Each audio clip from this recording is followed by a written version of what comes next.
Hello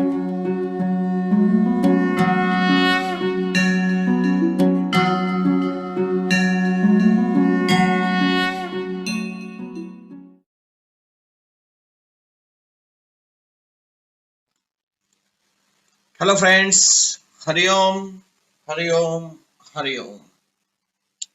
दोस्तों, previous lecture में આપણે લોકો કલીલોનું વર્ગીકરણ ભણતા હતા। સાહેબે તમને કીધેલું કે કલીલોનું વર્ગીકરણ ત્રણ રીતે થાય। એક, વિક્ષેપણ માધ્યમ અને વિક્ષેપિત કલાની ભૌતિક અવસ્થાના આધારે, એના આધારે કલીલોનું ટોટલ 8 પ્રકારે વર્ગીકરણ થાય છે। ગઈકાલે આપણે ખૂબ જ ડીપમાં ભણેલા।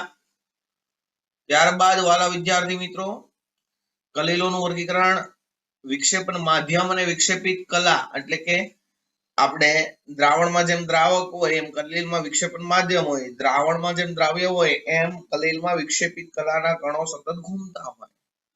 તો વિક્ષેપણ માધ્યમ અને વિક્ષેપિત કલાની આંતરક્રિયાના આધારે અથવા આકર્ષણના આધારે એમાં બે પ્રકાર ભણેલા, ખૂબ જ ઇમ્પોર્ટન્ટ, લાયોફોબિક કલીલ અને લાયોફિલિક કલીલ।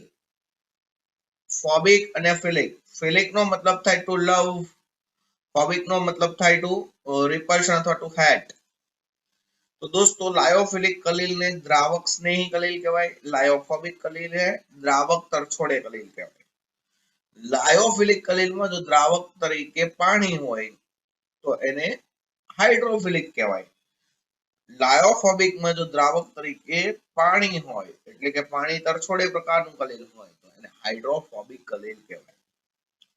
મિત્રો, લાયોફિલિક કલીલ માં વિક્ષેપણ માધ્યમમાં યોગ્ય વિક્ષેપિત કલાના કણો ઉમેરીને હલાવવામાં આવે તો લાયોફિલિક કલીલ મળી જાય।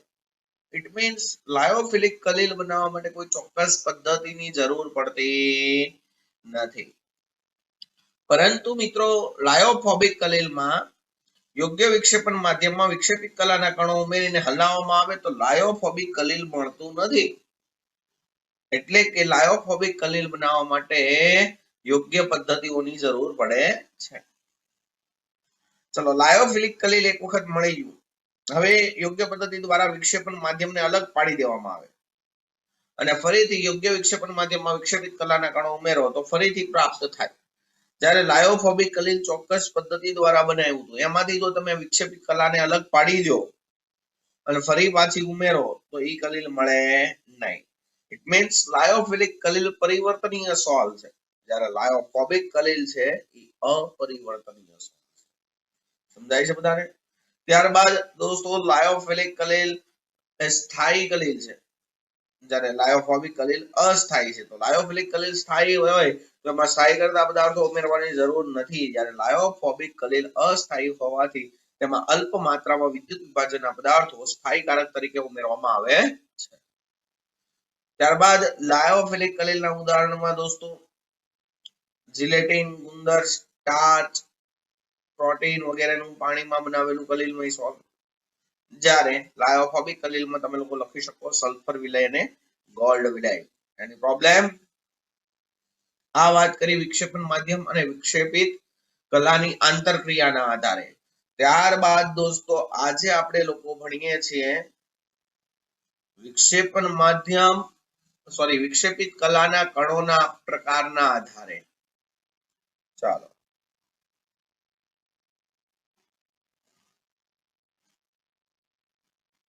વિક્ષેપિત કલા અથવા એને કહેવાય પરિક્ષેપિત કલા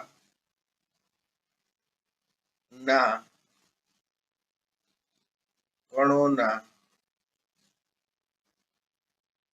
પ્રકારના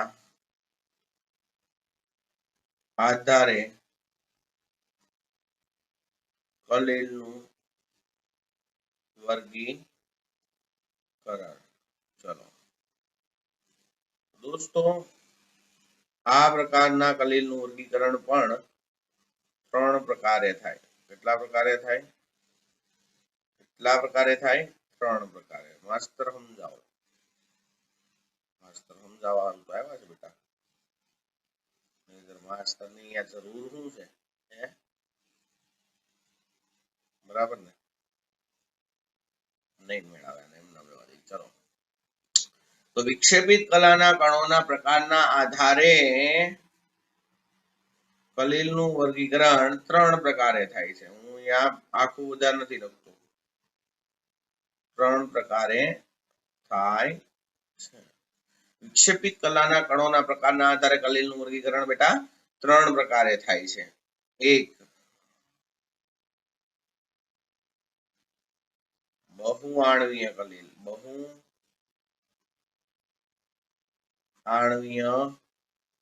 કલીલ હમણાં આપણે સમજાવું ડીપમાં, બરાબર? નામ ઉપરથી જ બધું કરવાનું છે. Second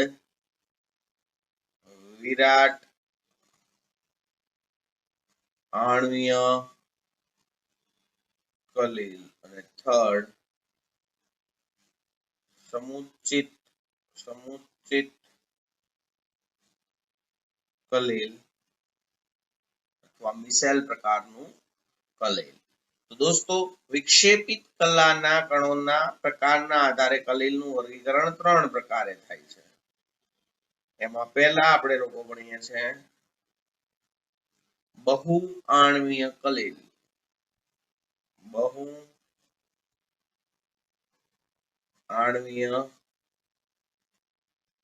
કલીલ, multi molecular કોલોઇડ. ઓકે, ચલો મારા વાલા વિદ્યાર્થી મિત્રો, નામ ઉપરથી જ ખબર પડે કે આ પ્રકારના કલીલમાં નાના ઘટક કણો, દ્રાવ્યના નાના ઘટક કણો, એવો શબ્દ વાપરું. દ્રાવ્યના નાના ઘટક કણો, ઘણા બધા ઘટક કણો ભેગા થાય. ઘણા બધા ઘટક કણો ભેગા થઈને એક પુંજ બનાવે. આ પુંજ કે જેનું કદ કલીલ કણોના કદના વ્યાસ જેટલું હોય, એટલે કે 1000 થી 1000 નેનોમીટરના ગાળામાં, એટલે હવે એક પ્રકારનો કલીલ કણ થઈ ગયો. તો આ પ્રકારનું જે કલીલ હોય એને કહેવાય બહુઆણ્વીય કલીલ. ખબર પડી? બહુઆણ્વીય કલીલ એટલે શું થાય? બહુઆણ્વીય કલીલ એટલે શું થાય ખબર પડી? આ પ્રકારના કલીલમાં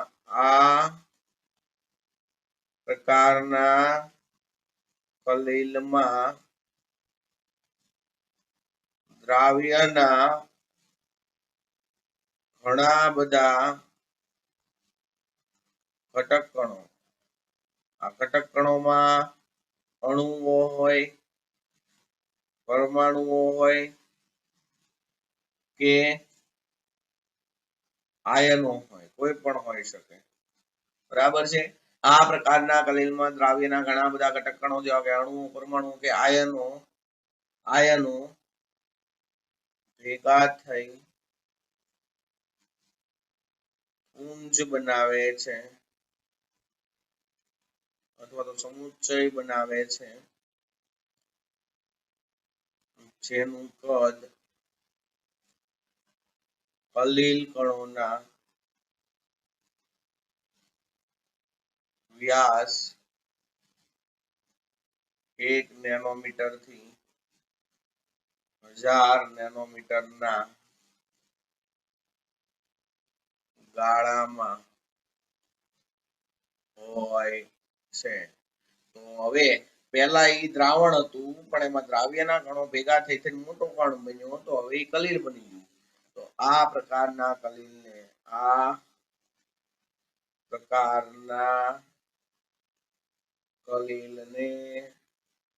શું કહેવાય? તો કે બહુઆણ્વીય કલીલ. બહુઆણ્વીય કલીલ કહે છે. ઉદાહરણ તરીકે બહુઆણ્વીય કલીલના ઉદાહરણમાં વિલયન તમે લેશો, ગોલ્ડ વિલય અથવા સલ્ફર વિલય. ગોલ્ડ વિલય અથવા સલ્ફર વિલય. તો યોગ્ય વિક્ષેપણ માધ્યમમાં સલ્ફરનું વિલયન કરવામાં આવે તો સલ્ફરના ઘણા બધા પરમાણુઓ એકબીજા સાથે જોડાઈને આવો પુંજ બનાવે. આ પુંજનું કદ કલીલ કણોના કદ જેટલું હોય, એટલે હવે એ કલીલ તરીકે વર્તે. તો આવા કલીલને કહેવાય મલ્ટી મોલેક્યુલર, એટલે કે બહુઆણ્વીય કલીલ. Okay, simple. કલીલનું નામ યાદ રાખો અને એના નામ પરથી જ તે મતલબ કાઢો. નેક્સ્ટ, વિરાટ આણ્વીય કલીલ, મેક્રોમોલેક્યુલર કોલોઇડ. વિરાટ આણ્વીય કલીલ.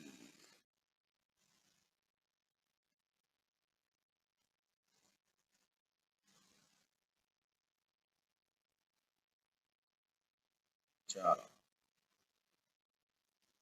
વિરાટ આણ્વીય કલીલ કોને કહેવાય દોસ્તો? વિરાટ આણ્વીય કલીલ. તો બહુ સિમ્પલ વસ્તુ હોય.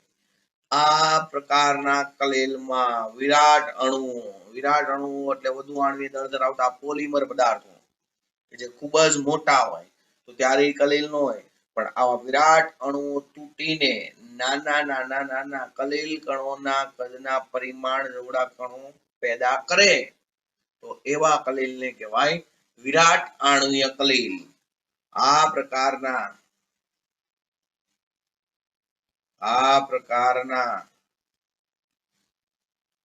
કલીલમાં યોગ્ય વિક્ષેપણ માધ્યમની હાજરીમાં વિરાટ અણુઓ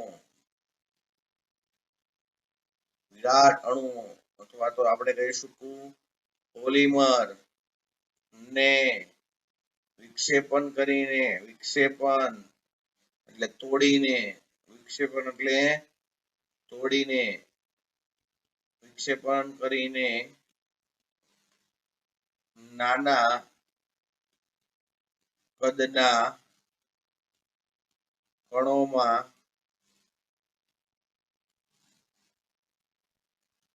ફેરવવામાં આવે છે, જેના કદ કલીલ કણોના કદના પરિમાણ જેટલા બને છે. સમજાય છે? વિરાટ આણ્વીય કલીલમાં શું હોય તો કે આ પ્રકારના કલીલ કઈ રીતે બને તો કે યોગ્ય વિક્ષેપણ માધ્યમની હાજરીમાં મોટા કદનો અણુ એટલે કે વિરાટ કદનો અણુ પોલિમર હોય એનું વિક્ષેપણ કરી એટલે કે તોડીને નાના કદના કણોમાં ફેરવાય છે. આ કણો છે એના કદ કલીલ કણોના કદના પરિમાણ જેટલા હોય છે. આથી આ પ્રકારના કલીલોને વિરાટ આણ્વીય કલીલ કહે છે. એની પ્રોબ્લેમ ઉદાહરણ તરીકે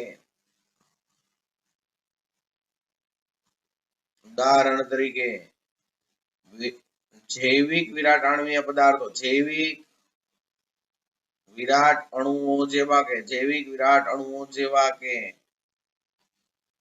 પ્રોટીન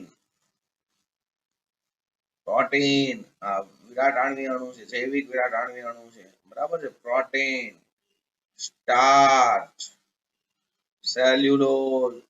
જૈવિક વિરાટ અણુ એટલે પોલિમર છે. પ્રોટીન, સ્ટાર્ચ, સેલ્યુલોઝ, ત્યારબાદ ડીએનએ વગેરે યોગ્ય વિક્ષેપણ માધ્યમમાં અથવા પરિક્ષેપણ માધ્યમમાં વિક્ષેપણ પામીને આ પ્રકારના એટલે કે વિરાટ આણ્વીય કલીલ બનાવે છે. આવી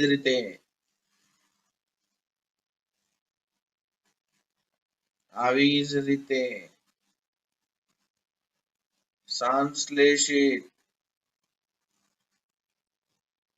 વિરાટ અણુઓ અથવા પોલિમર પદાર્થો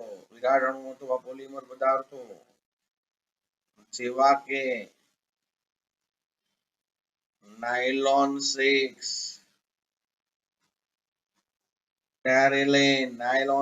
સ્ટેરેલેન, પોલિથીન, વગેરે પણ યોગ્ય વિક્ષેપણ માધ્યમમાં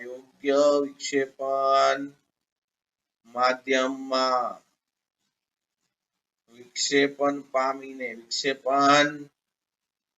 પામીને આ પ્રકારના કલેલ અથવા તો વિરાટ આણ્વીય કલેલ બનાવે છે. તો દોસ્તો સલ્ફર વિલય કે ગોલ્ડ વિલય છે એ બહુઆણ્વીય કલેલ છે. એમાં નાના નાના કણો ભેગા થઈને મોટો કલેલ કણ બને.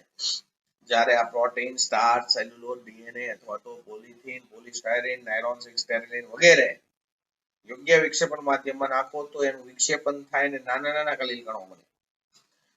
વિરાટ આણ્વીય કલેલ એટલે મોટામાંથી નાના કલેલ કણોમાં ફેરવાય અને બહુઆણ્વીય કલેલ એટલે નાના નાના કણો ભેગા થાય અને કલેલ કણ બને. ઓકે, ચાલો ત્યારબાદ દોસ્તો ત્રીજો પ્રકાર સમુચ્ચિત કલેલ.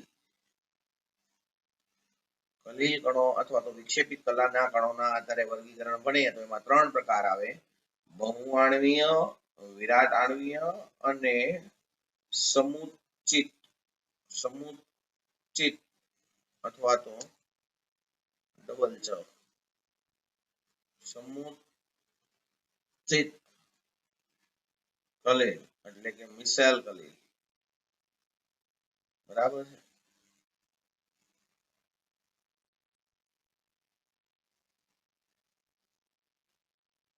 દોસ્તો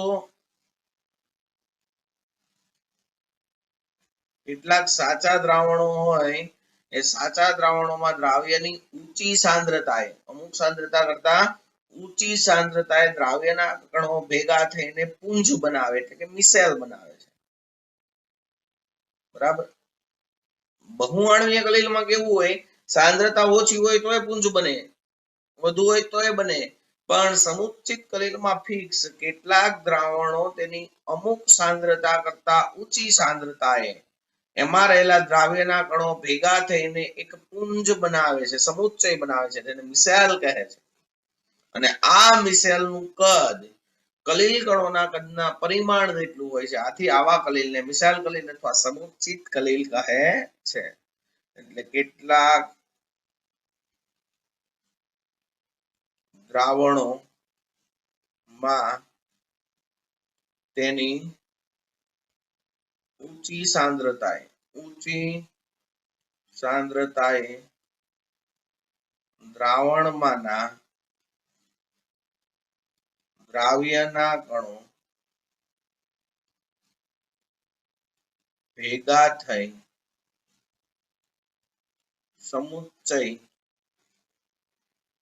સમુચ્ચયને આપણે પુંજ અથવા મિસેલ જ કહીએ છીએ, બનાવે છે, જેને મિસેલ કહે છે. મિસેલ એટલે કેટલાક અણુ, પરમાણુ કે આયનોનું બનેલું પુંજ. ઓકે, આ મિસેલનું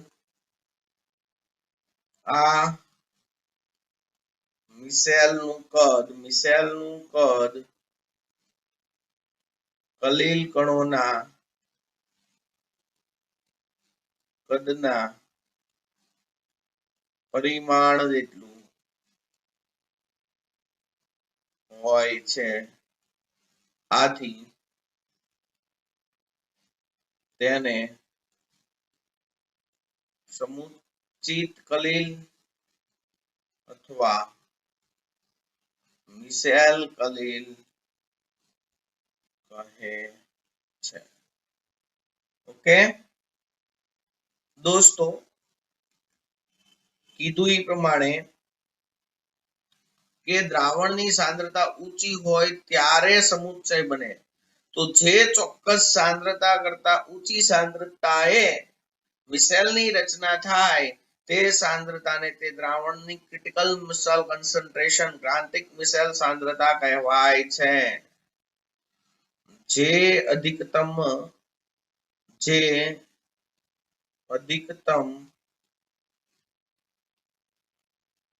સાંદ્રતાએ એટલે આપણે એમ કહીએ ને અમુક સાંદ્રતા કરતા ઊંચી સાંદ્રતા, તો હું એવો શબ્દ વાપરું કે જે ચોક્કસ સાંદ્રતા કરતા વધુ સાંદ્રતાએ, જે ચોક્કસ સાંદ્રતા કરતા વધુ સાંદ્રતાએ મિશેલની રચના અથવા સમુચ્ચયની રચના થાય તે ચોક્કસ સાંદ્રતાને તે દ્રાવણની ક્રાંતિક મિશેલ સાંદ્રતા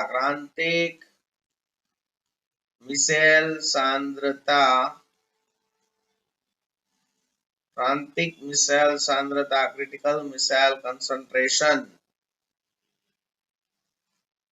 શોર્ટમાં એને કહેવાય CMC કહે છે. જે ચોક્કસ સાંદ્રતા કરતા ઊંચી સાંદ્રતાએ મિશેલની રચના થાય તે સાંદ્રતાને તે દ્રાવણની ક્રાંતિક મિશેલ સાંદ્રતા કહે છે. ક્રાંતિક મિશેલ સાંદ્રતા કરતા ઓછી સાંદ્રતાએ મિશેલની રચના થતી નથી. અને દોસ્તો, જે ચોક્કસ તાપમાને મિશેલની રચના થાય તેને દ્રાવણનું ક્રાફ્ટ તાપમાન કહેવાય, અથવા તો ક્રાફ્ટ તાપમાન કહેવાય. શું કહેવાય? ક્રાફ્ટ તાપમાન. જે ચોક્કસ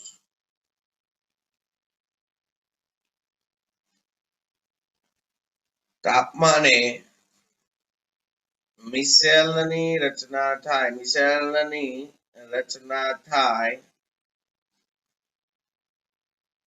તે તાપમાનને તે દ્રાવણનું ક્રાફ્ટ તાપમાન TK કહે છે. ક્રાફ્ટ ટેમ્પરેચર, ક્રાંતિક તાપમાન નહીં, ક્રાફ્ટ તાપમાન યાદ રાખજો. જે ચોક્કસ તાપમાને મિશેલની રચના થાય તે તાપમાનને તે દ્રાવણનું શું કહેવાય? ક્રાફ્ટ તાપમાન, TK, ક્રાફ્ટ ટેમ્પરેચર. દોસ્તો, આવા મિશેલ બને એવા ઉદાહરણ કયા? તો કે ઉદાહરણ તરીકે સાબુ અને ડિટર્જન્ટ જેવા પૃષ્ઠ સક્રિય પદાર્થોમાં આવા મિશેલ રચાય છે. ઉદાહરણ તરીકે સાબુ અને ડિટર્જન્ટ જેવા પૃષ્ઠ સક્રિય પદાર્થોમાં આવા મિશેલ રચાય છે. એની પ્રોબ્લેમ? દોસ્તો, હું અહીંયા તમને 3 ગુણનો પ્રશ્ન મિશેલની રચના સમજાવો પૂછાય એક્ઝામમાં, તો એ તમારે અહીંયાથી લખી દેવાનું, બરાબર? અહીંયાથી જ. તો હું અહીંયા એક બીજો સવાલ મૂકું છું, સમુચિત કલીલ સમજાવો, એની બદલે તમને આમ પૂછે કે મિશેલની રચના ઉદાહરણ દ્વારા સમજાવો 3 ગુણમાં. એ પણ મોસ્ટ આઈએમપી ક્વેશ્ચન છે. મિશેલની રચના, બરાબર છે? તો તમે શું કરશો? તો શરૂઆત અહીંયાથી જ કરજો કે કેટલાક દ્રાવણોમાં તેની ઊંચી સાંદ્રતાએ દ્રાવણમાંના દ્રાવ્યના કણો ભેગા થઈને એક પુંજ બનાવે છે, જેને મિશેલ કહેવાય છે. મિશેલનું કદ કલીલ કણોના કદના પરિમાણ જેટલું હોય છે, આથી તેને સમુચ્ચિત કલીલ કહેવાય છે. જે ચોક્કસ સાંદ્રતા કરતા વધુ સાંદ્રતાએ મિશેલની રચના થાય તે સાંદ્રતાને તે દ્રાવણની ક્રાંતિક મિશેલ સાંદ્રતા કહેવાય છે. જે ચોક્કસ તાપમાને મિશેલની રચના થાય તે તાપમાનને તે દ્રાવણનું ક્રાફ્ટ તાપમાન કહેવાય છે. સાબુ અને ડિટર્જન્ટ જેવા પૃષ્ઠ સક્રિય પદાર્થોમાં આવા મિશેલ રચાય છે. એક મિશેલમાં 100 થી વધારે જેટલા ઘટક કણોનો પુંજ બનેલો હોય છે. એક મિશેલમાં 100 જેટલા ઘટક કણો અથવા આયનો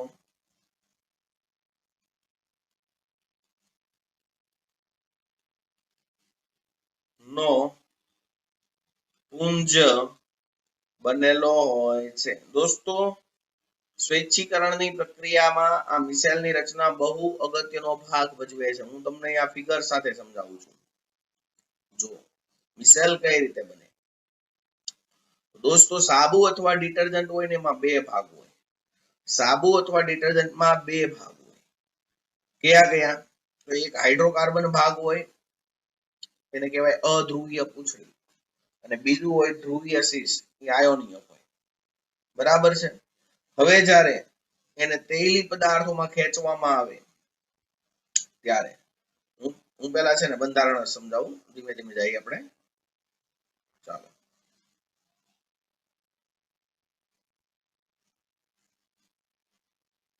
સાબુ અને ડિટર્જન્ટના બંધારણમાં બે ઘટકો આવેલા હોય છે. હું એક સૂત્ર મૂકું એટલે તમને બધાને ખબર પડે. સ્ટીઅરિક એસિડ નો સોડિયમ ક્ષાર, એને કહેવાય સાબુ. સ્ટીઅરિક એસિડ એટલે 18 કાર્બન વાળો ફેટી એસિડ નો સોડિયમ ક્ષાર, એટલે આપણે આમ લખીએ CH3 પછી CH2 એવા 16 વખત COO માઇનસ Na પ્લસ, આને કહેવાય સોડિયમ સ્ટીઅરેટ. આને આમ પણ લખાય, આ 16 કાર્બન ને આ એક 17 કાર્બન, આ 16 દુ 32 ને 3 35 hydrogen, C17H35 COO minus Na plus. Okay, તો દોસ્તો આને કહેવાય સોડિયમ સ્ટીઅરેટ. સોડિયમ સ્ટીઅરેટ. ઓકે, આ છે બાબુભાઈ નો સાબુ. ઓકે, ચલો. હવે દોસ્તો આ જે સાબુ છે, સાબુ એનું જલીય દ્રાવણમાં આયનીકરણ થાય એટલે આવા બે ભાગ બને. જો આવા, એક તો C17H35, એને હું આવી રીતે દર્શાવી દઉં. 1 2 3 4 5 6 7 8 9 10 11 12 13 14 15 16. એક મિનિટ. 1 2 3 4 5 6 7 8 9 10 11 12 13 14 15 16 કાર્બન થયા. આ 17મો કાર્બન આમ, અને 18મો છે COO માઇનસ. બરાબર, આને કહેવાય સ્ટીઅરેટ આયન. પાણીમાં આયનીકરણ થાય એટલે Na પ્લસ નીકળી જાય ને એટલો ભાગ વધે. હવે આ જે ભાગ હું તમને લોકોને બતાવું છું, આમાં ખાલી હાઇડ્રોકાર્બન ભાગ જ છે, કાર્બન અને હાઇડ્રોજન, બીજું કાંઈ નહીં. આ હાઇડ્રોકાર્બન ભાગને કહેવાય હાઇડ્રોકાર્બન ભાગ, એને કહેવાય અધ્રુવીય પૂંછડી. અધ્રુવીય પૂંછડી. દોસ્તો અધ્રુવીય વસ્તુ હોય પાણીમાં દ્રાવ્ય થાય નહીં, પાણીમાં ન ભળે, એટલે પાણી પ્રત્યે અપાકર્ષણ ધરાવે, એટલે એને કહેવાય હાઇડ્રોફોબિક ભાગ. હાઇડ્રોફોબિક ભાગ. ઓકે, સમજવાની કોશિશ કરજો દોસ્તો, બહુ જ ઇમ્પોર્ટન્ટ છે. ત્યારબાદ આ જે ભાગ છે આયન, આયન હોય, આયન એ ધ્રુવીય હોય હંમેશા, પહેલેથી નેટ ચાર્જ પડ્યો છો ને એની પાસે, એટલે આને કહેવાય ધ્રુવીય શીર્ષ ટકો. બરાબર છે. આ હું છે કે ધ્રુવીય શીર્ષ. ધ્રુવીય શીર્ષ. અને ધ્રુવીય પદાર્થ પાણીમાં દ્રાવ્ય થાય એટલે પાણીમાં ભળે, એટલે આને કહેશું આપણે હું તો કે હાઇડ્રોફિલિક ભાગ. હાઇડ્રોફિલિક ભાગ. ઓકે, તો દોસ્તો સાબુ કે ડિટર્જન્ટની બંધારણમાં બે ભાગ આવેલા હોય. એક હોય અધ્રુવીય હાઇડ્રોકાર્બન પૂંછડી, જે હાઇડ્રોફોબિક ગુણધર્મ ધરાવે, અને બીજો હોય આયોનીય શીર, આયોનીય ધ્રુવીય શીર્ષ, જે હાઇડ્રોફિલિક ભાગ ધરાવે.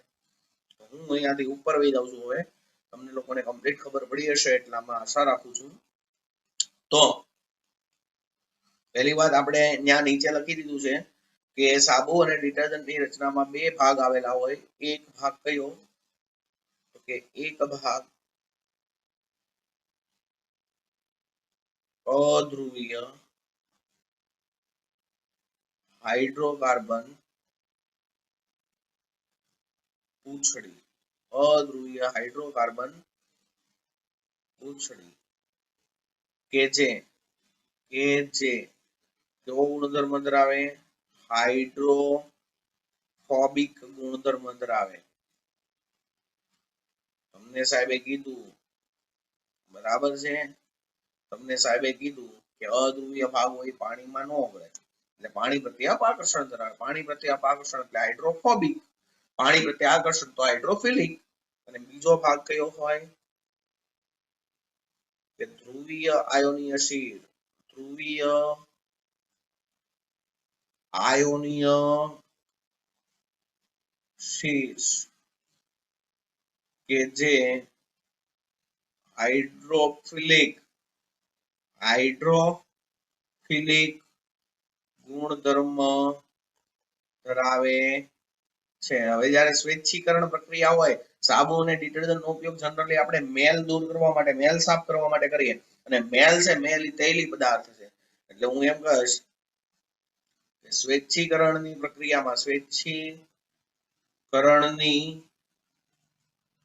પ્રક્રિયામાં તેને એટલે સાબુને ઊંચી સાંદ્રતાએ એટલે કે મેલ વાળા ભાગ તરફ ખેંચવામાં આવે છે ત્યારે નીચે પ્રમાણે મિસેલની રચના થાય છે.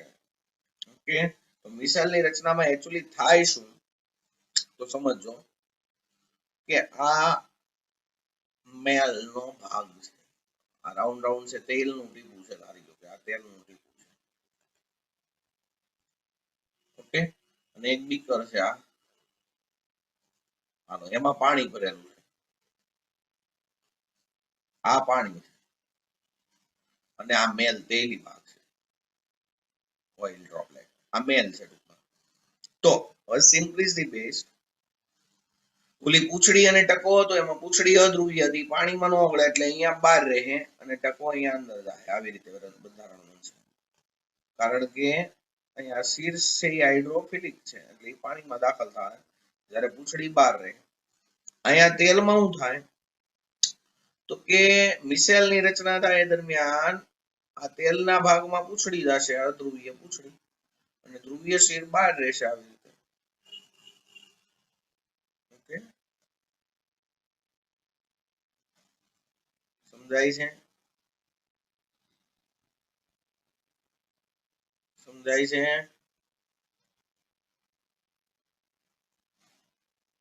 સમજાવવું જોઈએ. તો દોસ્તો, મિસેલની રચના થાય, સ્વૈચ્છિકરણની પ્રક્રિયા થાય ત્યારે સાબુને ઊંચી સાંદ્રતાએ આકર્ષવામાં આવે છે, ત્યારે નીચે પ્રમાણે મિસેલની રચના થાય છે. આ છે મિસેલ. મિસેલની રચનામાં અધ્રુવીય પૂંછડીઓ કેન્દ્ર સ્થાને ભેગી થાય છે, જ્યારે ધ્રુવીય શીર્ષ બહારના ભાગમાં રહે છે. મિસેલની રચનામાં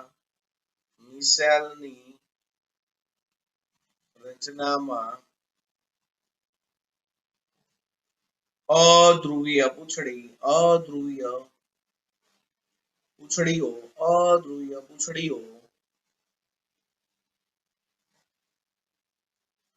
કેન્દ્ર સ્થાને ભેગી થાય છે, જ્યારે ધ્રુવીય શીર્ષ સપાટી પર રહે છે. આની પ્રોબ્લેમ, આ મિસેલની રચનામાં 100 જેટલા આયનો, મિસેલની રચનામાં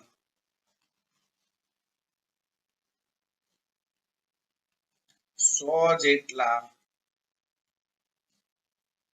આવા આયનો સમુચિત થાય છે, સમુચિત થાય છે. ઓકે, તો બહુ સિમ્પલ વસ્તુ છે. સમજી લો કે અહીંયા મેલ છે, મેલ, તો એ મેલ હોય દોસ્તો તો એ તેલી હોય. હવે હું અહીંયા સાબુ લગાડું તો સાબુમાં બે ભાગ છે, પૂંછડી અને ટકો. તો એ પૂંછડી મેલમાં દાખલ થશે અને ટકો ઉપર રહેશે. હવે તમે પાણી નાખો તો પાણી કોને ખેંચશે? ટકાને. ટકા હારે કોણ ખેંચાશે? પૂંછડી. અને પૂંછડી હારે કોણ નીકળી જશે? મેલ. આમ સ્વૈચ્છીકરણ થાય. બહુ સિમ્પલ વસ્તુ છે, બહુ સિમ્પલ વસ્તુ. જો આ તેલી પદાર્થ હતો એ મેલ હતો, એ મેલમાં કોણ ઘૂસી ગયું? પૂંછડી. ટકો બહાર રહી ગયો. હજી મેલ દૂર નહીં થાય, પણ હવે તમે જેવું અહીંયાથી આમ પાણી નાખશો, પાણીનો પ્રવાહ કરશો, પાણીનો પ્રવાહ, હાલો કરો, પાણી નાખો અહીંયા, તો જેવું અહીંયા પાણી નાખો, પાણી આ ટકાને ખેંચે, ટકો પૂંછડીને ખેંચે, પૂંછડી તેલને ખેંચે. હાલો આ બધું ખેંચી લે. ખબર પડી? ખબર પડી કેમ સ્વૈચ્છીકરણ થાય? ધારો કે અહીંયા મેલ છે, સાબુ લગાડો તો સાબુમાં બે ભાગ છે, એક પૂંછડી અને એક શીર્ષ. પૂંછડી છે એ અધ્રુવીય છે, શીર્ષ છે એ ધ્રુવીય છે. તો પૂંછડી મેલમાં દાખલ થશે, શીર્ષ બહાર રહેશે. હવે તમે પાણીનો છંટકાવ કરો, પાણી નાખો તો પાણી હારે ટકો થાય, ટકા હારે પૂંછડી જાય, પૂંછડી હારે મેલ જાય. That's all. That's all. ખબર પડી? મિસેલની રચના, સાબુમાં મિસેલ કઈ રીતે બને ખબર પડી? તો દોસ્તો હું અહીંયા આ લેક્ચરને વિરામ આપું છું. આશા રાખું છું તમને કમ્પ્લીટ ખબર પડી હશે. ન ખબર પડી હોય તો ફરીથી તમે એક વખત વિડીયો જોજો. મિસેલ હું આખું કમ્પ્લીટલી બોલી જાઉં છું કે અમુક દ્રાવણોમાં દ્રાવ્યની ઊંચી સાંદ્રતાએ અમુક સાંદ્રતા કરતા ઊંચી સાંદ્રતાએ સમુચ્ચય બને છે, જેને મિસેલ કહેવાય છે. જે ચોક્કસ સાંદ્રતાથી ઊંચી સાંદ્રતાએ આવી મિસેલ બને એને કહેવાય ક્રિટિકલ મિસેલ કોન્સન્ટ્રેશન, ક્રાંતિક મિસેલ સાંદ્રતા. જે ચોક્કસ તાપમાને મિસેલની રચના થાય એને કહેવાય ક્રાફ્ટ તાપમાન. ઓકે, સાબુ અને ડિટર્જન્ટ જેવા પૃષ્ઠ સક્રિય પદાર્થોમાં આવી રીતની મિસેલની રચના થાય છે.